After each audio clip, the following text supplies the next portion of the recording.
2022년 4월 28일 목요일 하나님 나라를 시작하는 말씀 묵상 시간입니다. 오늘 말씀은 시편 79편 1에서 13절까지의 말씀입니다. 원민경 사모님께서 말씀을 읽어주시겠습니다.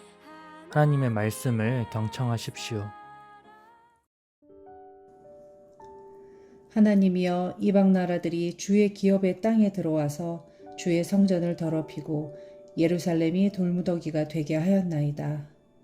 그들이 주의 종들의 시체를 공중의 새에게 밥으로, 주의 성도들의 육체를 땅의 짐승에게 주며, 그들의 피를 예루살렘 사방에 물같이 흘렸으나 그들을 매장하는 자가 없었나이다. 우리는 우리 이웃에게 비방거리가 되며 우리를 애워싼 자에게 조소와 조롱거리가 되었나이다. 여호와여, 어느 때까지이니까? 영원히 노하시리이까?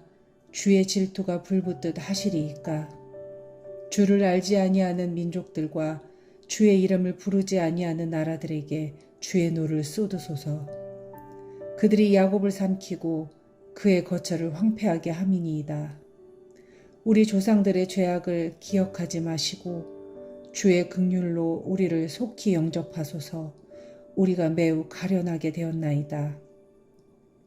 우리 구원의 하나님이여, 주의 이름의 영광스러운 행사를 위하여 우리를 도우시며 주의 이름을 증거하기 위하여 우리를 건지시며 우리 죄를 사하소서. 이방 나라들이 어찌하여 그들의 하나님이 어디 있느냐 말하나이까? 주의 종들이 피 흘림에 대한 복수를 우리의 목전에서 이방 나라에게 보여주소서. 갇힌 자의 탄식을 주의 앞에 이르게 하시며 죽이기로 정해진 자도 주의 크신 능력을 따라 보존하소서. 주여, 우리 이웃이 주를 비방한 그 비방을 그들의 품에 7배나 갚으소서. 우리는 주의 백성이요 주의 목장의 양이니 우리는 영원히 주께 감사하며 주의 영예를 대대에 전하리이다. 아멘. 오늘 말씀은 굉장히 분위기가 어두운 말씀 중에 하나입니다. 절망적인 상황들을 적나라하게 표현한 구절들이 있어서 이 시를 쓴 시편 기자가 얼마나 큰 공경에 처해 있는지 조금이나마 이해할 수 있습니다. 성전이 무너졌고 이방 나라들로 인해 수많은 사람들이 죽었고 거기서 끝이 아니라 계속해서 조롱거리가 되고 있는 상황을 안타까워하며 하나님께 도움을 구하고 있습니다.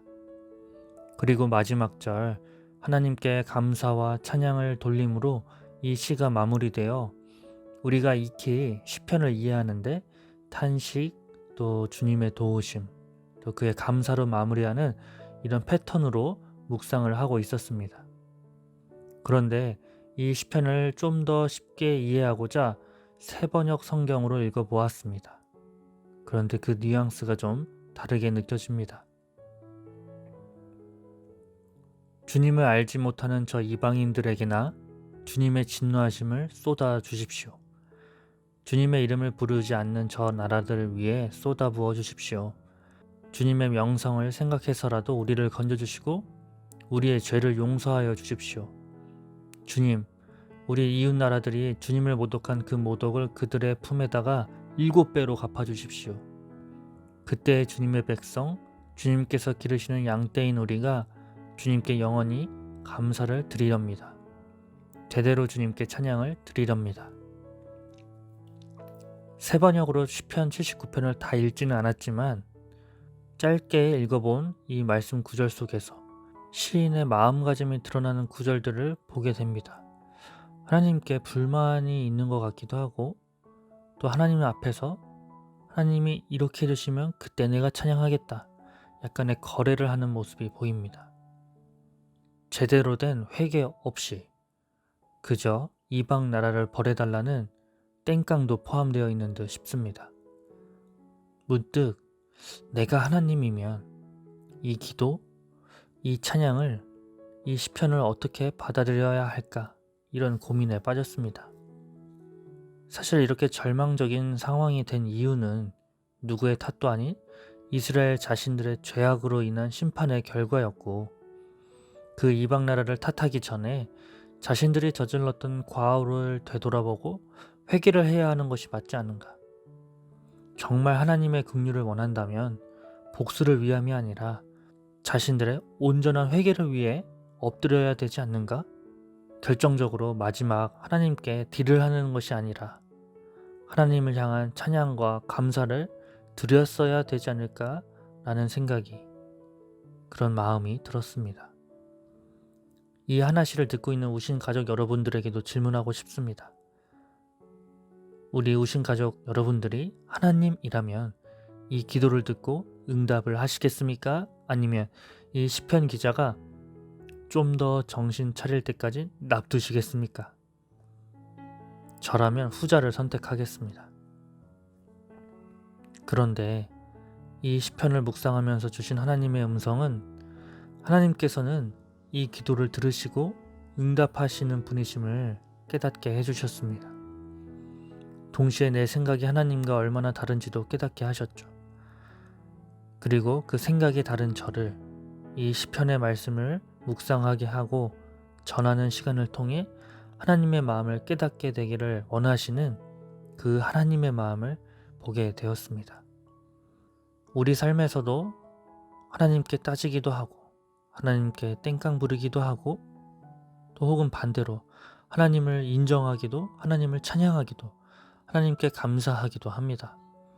우리는 이 모습 저 모습 그때그때 상황들과 내 기분에 따라 달라지는 기도 속에 하나님은 여전히 은혜로우시고 자비로우시며 노하기를 더디하시고 인자와 자비가 넘치시는 분이심을 깨닫습니다. 하나님은 변함없이 언제나 우리의 하나님이시기에 그 사랑의 깊이와 넓이를 다시금 묵상하게 됩니다.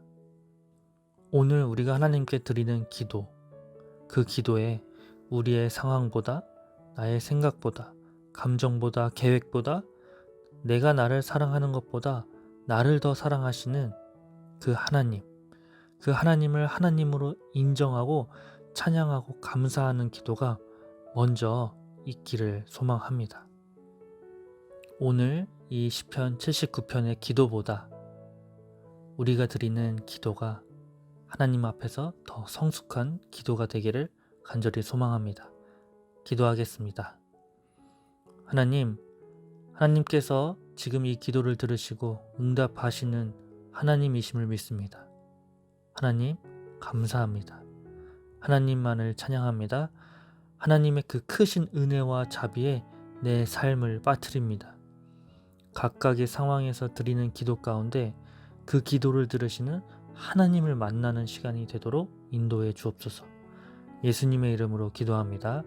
아멘. 더 깊은 묵상 시간입니다. 오늘 주신 말씀을 기억하면서 기도하실 때 마지막에는 꼭 우리의 하나님이 되어주시는 하나님께 감사와 찬양을 드리는 기도를 드리면 좋겠습니다.